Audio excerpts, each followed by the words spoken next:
discovered how trailblazing risk leaders navigate uncertainty with finesse and confidence? Uncover the surprising connections between their personal journey and professional prowess, and get ready to learn and elevate your risk management game with the RiskMasters podcast. Join host Julian Hay in collaboration with Risk.net as they delve into hidden gems of risk leadership through engaging conversations and thought-provoking insights from board directors to chief risk officers and business leaders. Bonjour and welcome to the third episode of RiskMasters with Divya Eapen. Divya has had an unexpected and, at times, certainly testing career path in risk management. With experience spanning from global institutions like Citibank to innovative financial technology firms like Currency Fair, Divya offers unique perspective on risk management in this rapidly changing landscape. In this episode, you will discover 1. Divya's career in risk management and how to bounce back from failure. 2. Her insights into working with Fintech and payment companies. And 3. How artificial intelligence and machine learning are reshaping risk and compliance strategies in the Fintech space and beyond. You will find more information on my website, julienhay.com, including the transcript and the notes of today's episode, as well as tons of thought leadership articles on risk management. And now more about Divya. Divya is a commercial and experience credited chief risk officer across the consumer and wholesale space. She has recently set up her own risk consultancy focused on 2 segments: provision of risk management advisory, largely to Fintechs and RegTechs, and advisory to SMEs and MMEs on optimizing debt finance to support growth and turnaround. She's passionate about inspiring teams with a shared purpose to build and transform businesses in a positive and sustainable manner. She embraces the use of technology and data to enable smarter and faster decision-making. Outside of work, Divya has 2 young boys that keep her very active, and as a result is learning to play tennis and piano with them. She has a keen interest in wine and has studied it at a high level. And now, here is Divya. Divya, welcome. Today I have the pleasure of welcoming Divya Eapen in that podcast, the 3rd episode of the RiskMasters series. Divya is currently a risk management consultant and advisor and also chief risk officer. You worked in many organizations, but especially Fintech, and we're going to primarily focus on that today. I think you worked at Citi as well as credit risk officer, and you had a very well-rounded view around the Fintech space. But before we get there, can you give us a bit of a fun fact into how you actually ended up working as a credit risk officer? Sure. It's quite a interesting and slightly embarrassing. Well, at the time it was very embarrassing. So I showed up at my interview at Citi. I had been in advisory roles before that, but I showed up thinking I was applying for an asset management role because it was called Global Portfolio Management. When I got to the interview, the person interviewing me told me that it was actually a credit risk portfolio management role, so very different from what I was applying for. But fortunately, he still pushed me through to the next round. I ended up getting the job, and have spent a lot of time in risk since then. So in a way, you ended up in risk management a little bit by accident, haven't you? It happens.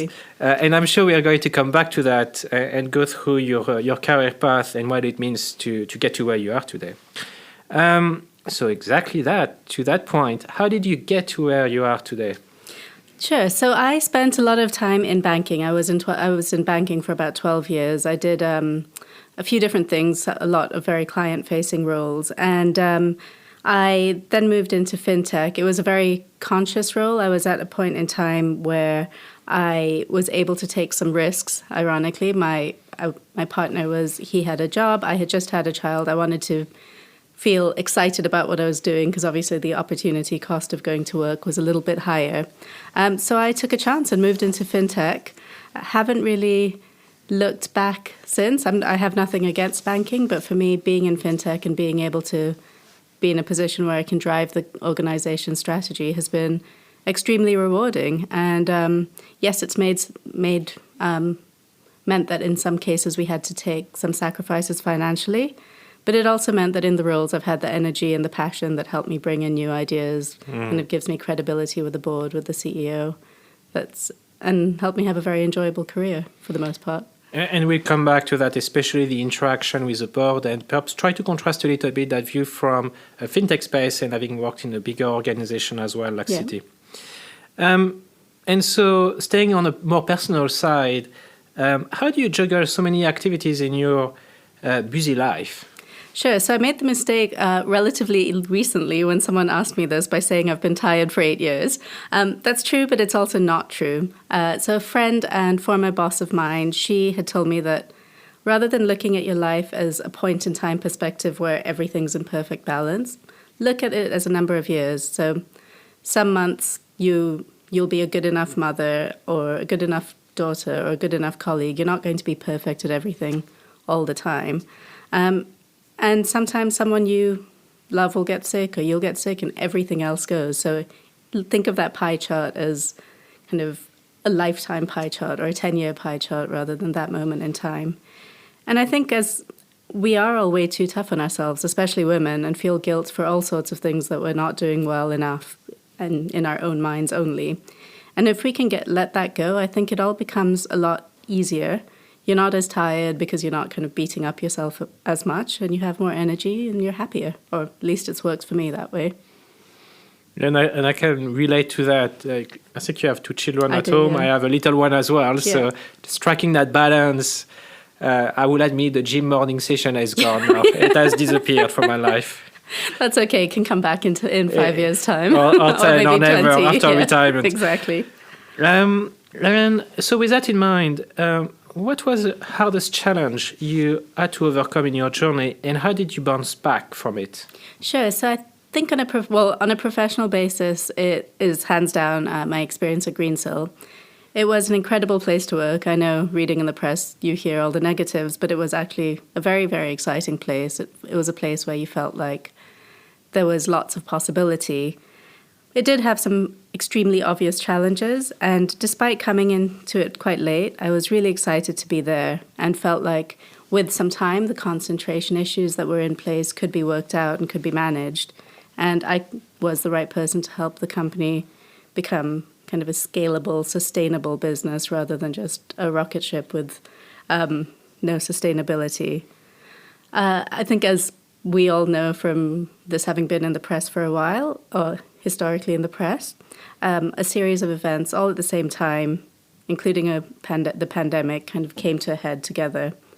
So in addition to losing a job I loved, there was a big reputational hit to me because I had the title of CRO, albeit I had only had it for 3 months and I came in very late into the game. But it felt like a very big failure, and it was hard for me to bounce back. First of all, I was exhausted because I'd spent months and months trying to save the company, working nonstop. It was a place I loved, and some companies just wouldn't engage with me and talk to me.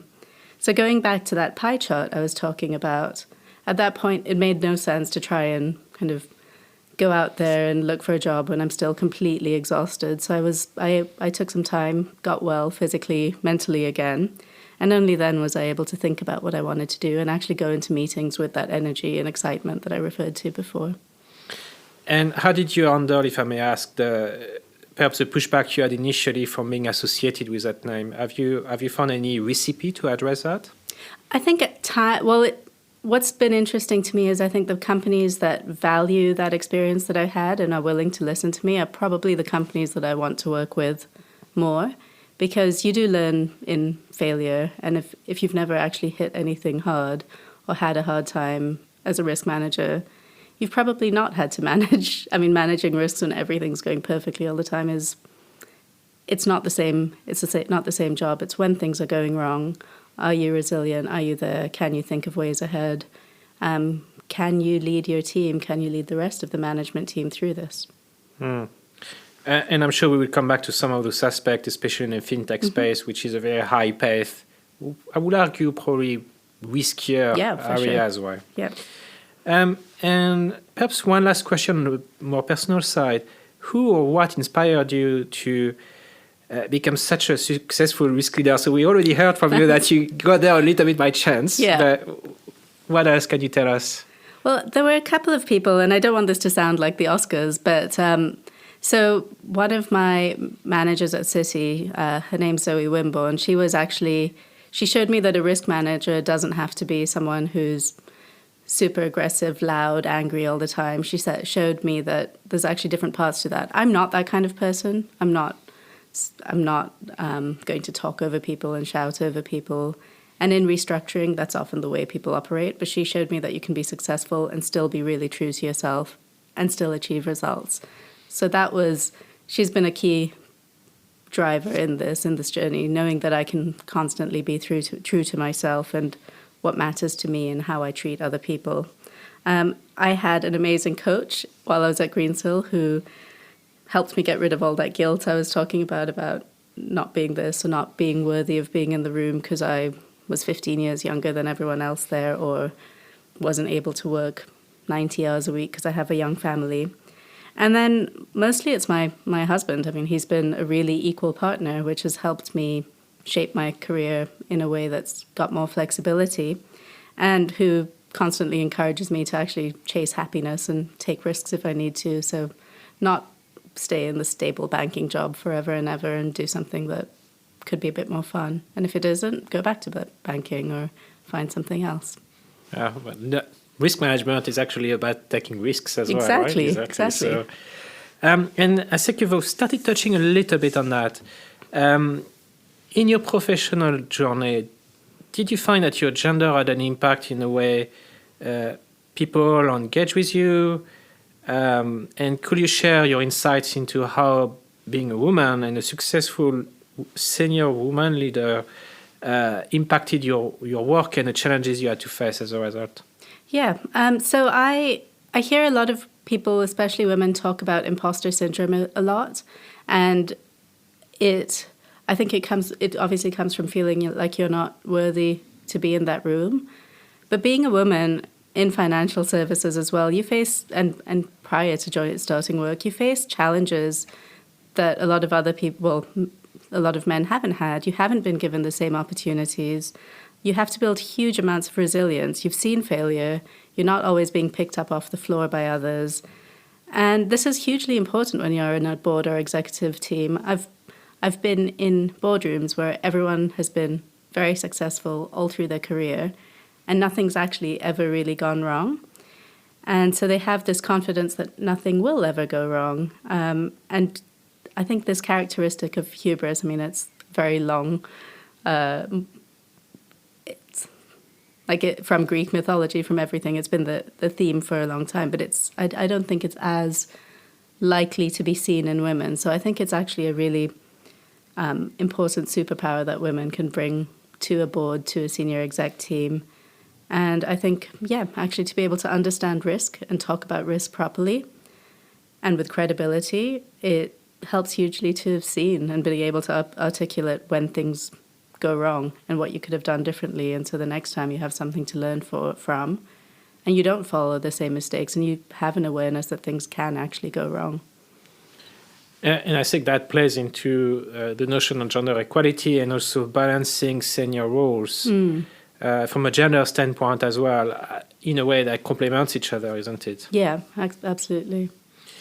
And so if we were to look back into what you used to do, for example, at Currency Fair, how would you describe your day job and your interaction with the board? Sure. So I think for risk partners, and I like to call it partners rather than managers, because I really think everyone should be managing risks. So much of the work we need to do is to be visible and to be helpful and to be a voice of reason and calm rather than volatility. When things are starting to go wrong, that people trust you, that they can come to you and say, hey, operationally, we're not doing this and this. I don't think it's a big issue now. I just wanted to escalate it to you. So that you, as a CRO, can figure out and distill what the relevant information is to talk to the LT, to talk to the board about what are the things that can actually bring the company down, what will have the ability to bring the company down. Sorry, in Fintechs, it's very binary in a way that I think in banking probably it's less so, but it really is what can bring this company down. And so what are the problems that are happening that might be small, but if you let it grow unmanaged, will become big problems later. So it is that being visible, being available, and recognizing the problems early. And interesting, because here you mentioned as well, what can bring such company down might not be actually the same, and as a result, discussion you're having in the big company is not the same. Can you just elaborate a little bit more on that? Yeah, sure. So like in a small company like a Fintech, for example, especially now, liquidity is such a huge problem. Not having enough liquidity to be able to, if your revenues are down 5% from what you expected them to be, that's going to be a liquidity event in 12 months' time or 8 months' time. It's not going to be a liquidity event in 15 years. The time horizons are just so much shorter. You don't have that much time to play with. Yeah, and it's about that cash in the bank, right? Absolutely. It's very binary in that context. Either you have or you don't, and if you don't, then you're out of business. Exactly, and you don't have the 500 million RCF that's just sitting there for you to use at any point. So, in a way, liquidity is always what kills company before lack of capital, isn't it? Yeah. And so here you touched a little bit on your engagement as well with your board and executive. Is there anything else you can share with our audience around how do you ensure everybody stays on top of the risk agenda? Yeah, I think it's going back to what I said, it's very much about being a risk partner and not a blocker. So as a risk partner, whether you're the CRO or the head of sales, you have to be thinking about growth and risks, and to keep that commercial imperative front of mind as a risk manager is key. And it's as I said, it's as much my job or the head of sales job to keep the company growing, to keep it safe.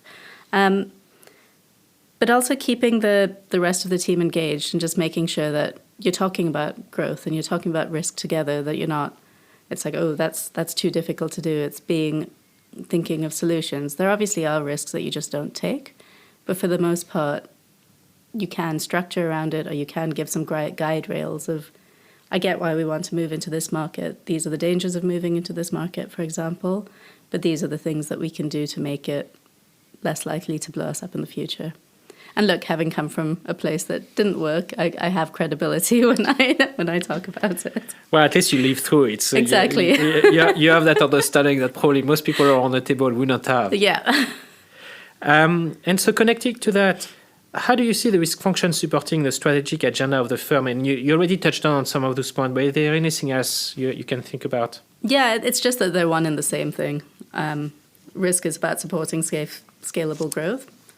That's what every part of the organization should be doing. So I think risk is part of the strategic agenda, part of the strategic discussion. And if you start separating it, that's where problems are much more likely to occur. And so now I'd like to dive very neatly into more the fintech space, Sure. right? So we talked a lot about risk management. What are the most significant risks that fintech payment companies face today? And in your view and experience, how should they prioritize them? Yeah. So if you asked me this question less than a year ago, I would have said that I think a lot of fintechs are going too broad and they have this scattergun approach, which is partly because there was so much liquidity in the market. Everyone was trying to invest in payments companies. That's changed now. It's there's a lot less liquidity and availability of new finance.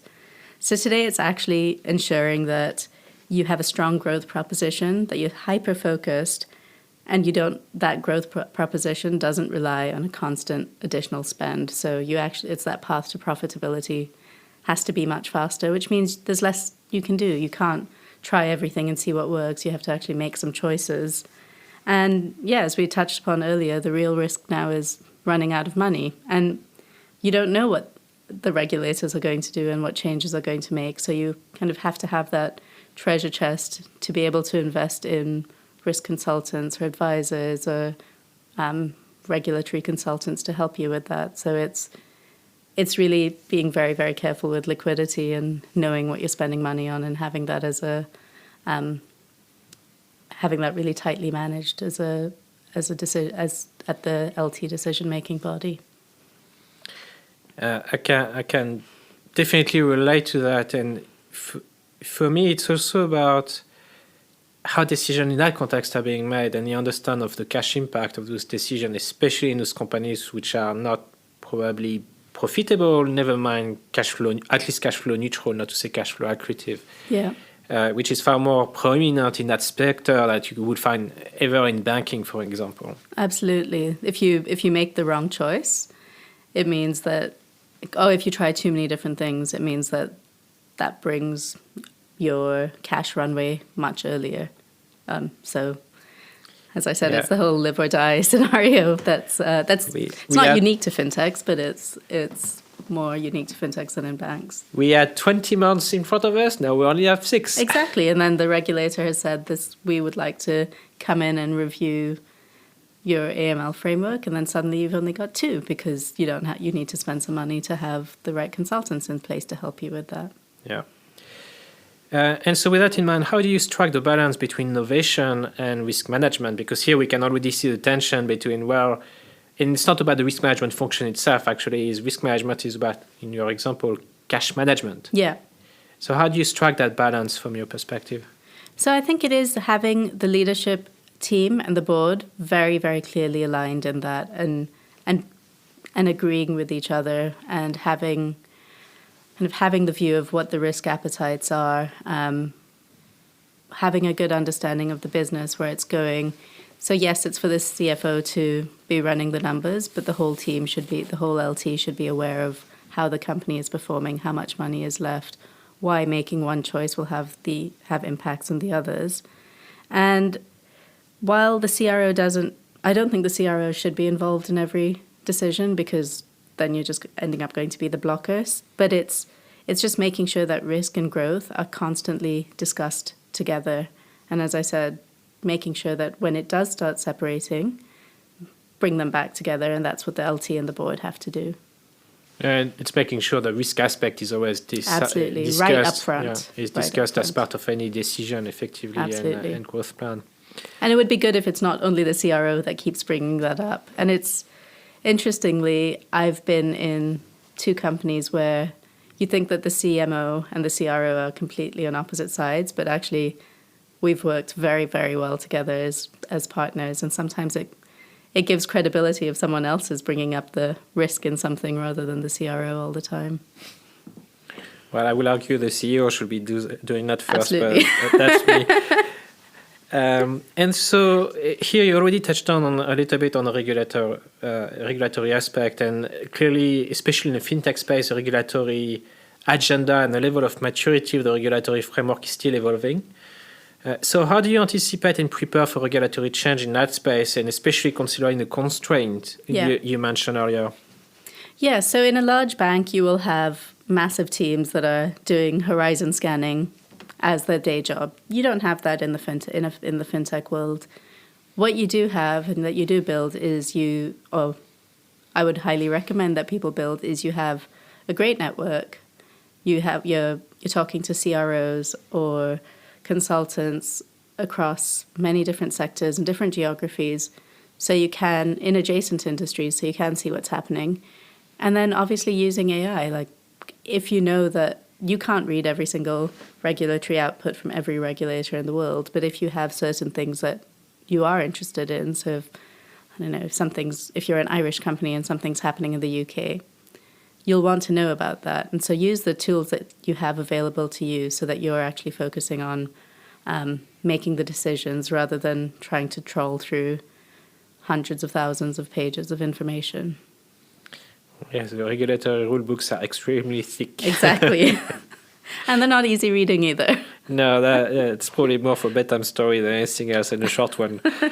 But they are extremely important, and they are not going away. And Absolutely. What I'm observing in the fintech space nowadays is, for example, getting a license is much more difficult than it used to be. Yep. Which is far more restrictive if there's no capabilities to actually manage the regulatory landscape and what it means to properly manage the risks as well of those organizations. Yeah, and it's really hard because the regulators expect you to have the same ability to mitigate and control your risks as a large bank with thousands of people would have. So, and that's at the same time as, obviously, if you're at Barclays, you probably have a better relationship and are able to access the regulators and ask questions much more frequently than you would at a tiny fintech trying to set up its UK operations. So it is really hard. It is really challenging. But I think if this is why the networks and the groups it matter so much, because as one fintech, you probably don't have a voice. But if you're representing a group of fintechs in the payment industry, and obviously there is an imperative to have more innovation in the UK, you can have a bit more sway that way. If I may ask, And you mentioned AML, for example, as a theme that is coming back. In fact, I would argue KYC more broadly keeps coming back in Fintech, but also in neobanks as well, as an issue. And there are very famous or infamous cases out there. Do you see any other theme that comes back from the regulator, just out of curiosity as well? So I think it is around. There has been a lot around transaction monitoring in general. So it is as you said, it's the AML piece, but it's not that initial KYC. It's the ongoing KYC and making sure that people are aware of, able to explain what's going on. And I find that regulators are actually looking more into the technology of how you do it. So saying that you have a tech-driven solution, while it might have worked 5 years ago, doesn't work anymore. They actually want to sit with you and go through the code and understand how you're building the rules, how you change the rules, what you're doing going forward, being able to articulate the whether you're using AI or not, for example. They spend a lot more time with the CTO than they did previously. Interesting. And I think it's a very good segue into our next question around, do you see a role, and what role could artificial intelligence and machine learning and NLPs, etc., play in enhancing the risk management? And you already touched on that, but can you elaborate a little bit more? Yeah, sure. So I think there are a few different aspects that I can just think of quite easily. So the horizon scanning that I talked about. So using the AI to actually bring summarized information or key information, then the human still has to choose what you do with that information. And I think that's an important theme with AI. I think people have this view that machines are going to take over the world. But actually, for a small fintech or even a larger fintech, what it allows you to do is, rather than having hundreds of people doing the work and having a team of analysts, you've effectively got that analyst in the AI and you get summarized information. You obviously need to read it to make sure it all makes sense. And then you make the decision on that basis. So whether it's horizon scanning and what you do with that data, transaction monitoring obviously can help reduce the level of false positives, help you adjust your rules if you're using a rules-based model. Stepping into the credit world, which is a world it's the space that I'm really interested in. I think as a risk manager, there's often one risk type that you love the most. For me, it's credit. Sorry, that sounds really geeky, but it's true. Credit risk is the one for me. So you've got all this data of payments happening around the world, different networks, supplier-buyer relationships. Even though this is a company that's CCC rated, is that actually that payment to another company, is that actually a really good creditworthy payment, and can you lend against that information? What are the network dynamics there? No human looking at Excel can do that. Whereas if you have AI, you can look at that. But I think one pitfall is that AI will, as a CRO, and this is why people are still needed, correlation and causality are two different things. So you still need the human to look and say, is it just a coincidence that this behavior results in this action, or is there potentially some causation there? And then you can make a decision on that basis as to, I don't know, whether you don't lend to this sector or whether you lend more to this sector. And I think actually, sorry, there's one other thing I wanted to say to that point. So you can actually use data, you can use AI as a risk manager. You can actually use some of those outputs to drive the strategic growth initiatives. So if you say that this is a safe sector, let's do more of this. And then you don't need, as long as it's meeting these parameters, you don't need specific approvals every single time. So you're accelerating growth while keeping it sustainable and scalable. And there's been a wide range of use of such capabilities. Clearly, as you mentioned, in credit space, in the payment space as well, around fraud monitoring, for example. It's huge in that. I would argue KYC is developing as well. In the previous interview, we talked about that applied to market risk, for example. Okay. Yeah, it's also huge amounts of data that it's, So when you start connecting that with machine learning, predictive analytics, wherever it's data rich, there's a lot of potential for development there, but probably not for today. So thank you very much for all of that. Now, just to get to a close, we are going to move to a lighter touch questions. What superpower do you wish you had? So I grew up in Indonesia, and on this cold, rainy October day, I think it comes to the fore much more. I wish I could either fly really fast or teleport. And obviously I'd need to be able to carry my family with me. So superhuman strength as well. So maybe I need two. I think I did touch on it in a way. There's obviously, when you make certain more risky decisions, you don't have the resources to do all the things you want to do, and obviously the carbon impact. So, yep, if I could fly really fast all around the world with no carbon impact, I would do that. I'm pretty sure the airplane industry doesn't like your superpower. What is your favorite book? It does change from time to time.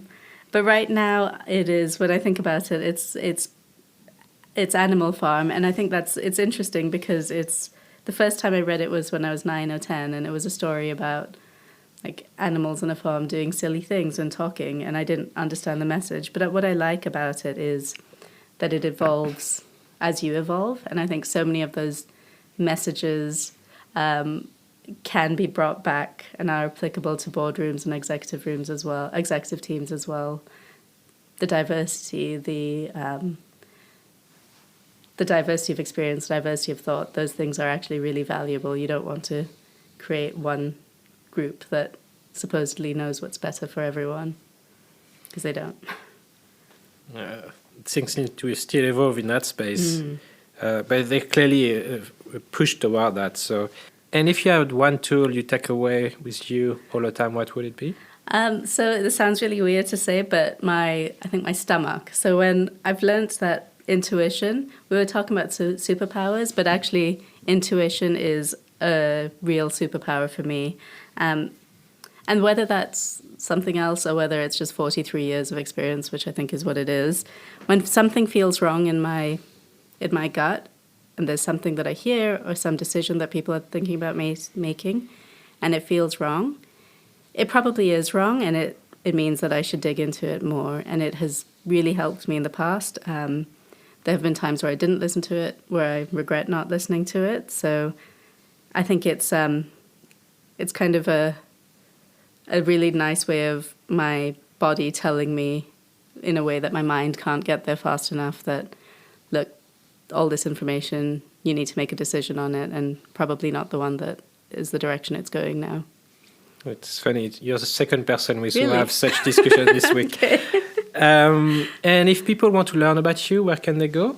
So I have been working from home since March 2020, so just reach out to me on LinkedIn. I'm happy to have a coffee and talk about risk management or wine or balancing things. I also have a website, riskstrategyconsulting.com, but this is probably the kick I need to update it a bit because it's been sitting pretty dormant for a while. But reach out to me via LinkedIn, and yeah, I'm really happy to have coffees and wines and meet new people. And the last question for the audience out there, for people who actually want to have a very successful career in risk, what would be your final advice for emerging leader? I think it's not. I think there's so many different ways to get to a certain place. You don't. I think being open-minded and taking risks if you can take them. I realize I was fortunate to be able to do that. Take those risks. Stop being so hard on yourself. Going back to the point that I said, stop worrying about whether you're pretty enough, you're good enough at this, you're good enough at that. Choose what is important to you and make the decisions that help you get there. And it's fine if it's not a ladder. I mean, I think if you talk to most risk managers or most senior people in risk or most senior people in business in general, they've not had these very clear ladder-like career paths. So take chances, listen to yourself, take a risk, and just enjoy it. Make sure to enjoy what you're doing, and if you're not, think about changing it if you have the ability to. And I think having that support network to tell you when you're being too tough on yourself or when you're being silly and you're doubting yourself too much, that they'll just kick you and say, no, you're amazing, you can do this. And those people are there, whether it's your family, whether it's your friends, whether it's a network, you're there for them. they're there for you and they're really important.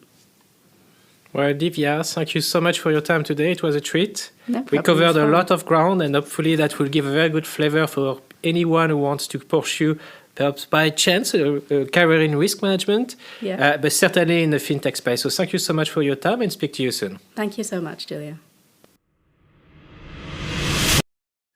It is always a privilege to exchange with inspiring leaders such as Divya, and there is so much to learn from her insights and experience. Divya's journey from global banking institutions to the dynamic world of financial technology is a testament to the adaptability and innovation required to evolve in today's environment. I was certainly inspired by your approach to bouncing back from challenges and embracing the intersection of risk and innovation. And with that, her learning from how to use AI as a risk manager to enable strategic growth initiatives. So again, some fantastic learning from Divya today. To dive deeper into today's episode and access show notes, transcript, and more, please visit my website julien.com. And remember, keep pushing boundaries, keep having an impact, and never shy away from becoming the master of your destiny. Till the next time. Thank you for joining us on RiskMasters today. If you're ready to master risk and unleash your full potential, here's how you can take the next steps. First, head over to julienhay.com to discover even more valuable insights from our RiskMasters. We've got a treasure trove of knowledge waiting for you. Second, don't miss out on future episodes. Hit that subscribe button on your favorite podcasting platform. Stay tuned for fascinating discussions on risk management. And third, if you found today's episode valuable, please share it on social media. Help others discover the world of RiskMasters and embark on their journey of risk mastery.